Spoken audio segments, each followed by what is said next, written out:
আসসালামু আলাইকুম। Family card নিয়ে আমি আপনাদের সামনে কয়েকটা কথা বলতে চাই। দেখেন, ফ্যামিলি কার্ড তারেক রহমান গতকালকে উদ্বোধন করেছেন। আপনার বাংলাদেশের অনেক উপজেলার মানুষ ফ্যামিলি কার্ড পাইছে। ফ্যামিলি কার্ড পেয়ে মানুষের কী লাভ হয়েছে? আমি গতকালকে প্রায় 10 থেকে 12 জনের সাথে কথা বলেছি। ফ্যামিলি কার্ড তারেক রহমান দিয়েছেন শুধু মায়েদের জন্য। মায়েরা যাতে হাত খরচ চালাতে পারে, বাচ্চাকে স্কুলে নিয়ে যেতে পারে, বাচ্চাকে আপনার এই টিফিনের টাকা দিতে পারে, এজন্যই হচ্ছে ফ্যামিলি কার্ড।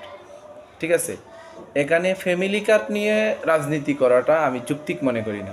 ফ্যামিলি কার্ড যুবকদেরকে বেকার বানানো, এইটা সেইটা ইত্যাদি। 2,500 টাকার জন্য যুবকরা বেকার হয় না, এটা শুধু রাজনৈতিক প্রতিহিংসামূলক বক্তব্য। এখন মূল কথা হচ্ছে যেটা, ফ্যামিলি কার্ড তারেক রহমান যে দিয়েছেন, গতকালকে একজন আমাকে বললেন যে ভাই, ফ্যামিলি কার্ড পাওয়াতে একটা লাভ হয়েছে, আমি এখান থেকে প্রত্যেক মাসে 1,000 টাকা দিয়ে আমার বাচ্চাকে আমি পড়াবো, আমার বাচ্চাকে আমি টিউশনি করাবো। আপনি চিন্তা করছেন, এই 2,500 টাকা অঙ্কে যদিও অনেক কম, অঙ্কে কম হলে এই টাকা ফ্যামিলির মানুষ এরকম কাজে, এরকম মূল্যবান কাজে ব্যবহার করার জন্য উদ্যোগ নিচ্ছে, এটা বিরল। এটা আপনি বলতেই পারবেন না। আপনি সমালোচনা করতে পারেন, আপনি একজনের সন্তানকে লেখাপড়া করানোর জন্য 500 টাকা দিবেন না। এই ফ্যামিলি কার্ড দেওয়ার কারণে হয়তোবা সংখ্যায় কম হতে পারে, টাকার সংখ্যা একদম কম, কিন্তু প্রত্যেকটা মাদের বাচ্চাদেরকে লালন পালন করার ক্ষেত্রে একটু আপনার সহজ হয়ে আসবে জিনিসটা। একদম বাচ্চাদেরকে একদম সহজে লালন পালন করতে পারবে। যেমন ধরেন, আপনার বাচ্চা যদি স্কুলে যায়, আপনার বাচ্চাকে টিফিনের টাকা প্রায় সময় মানুষের কাছে থাকে না, প্রাইভেট পড়ানোর টাকা থাকে না, আপনি ওইখান থেকে এটা দিতে পারবেন।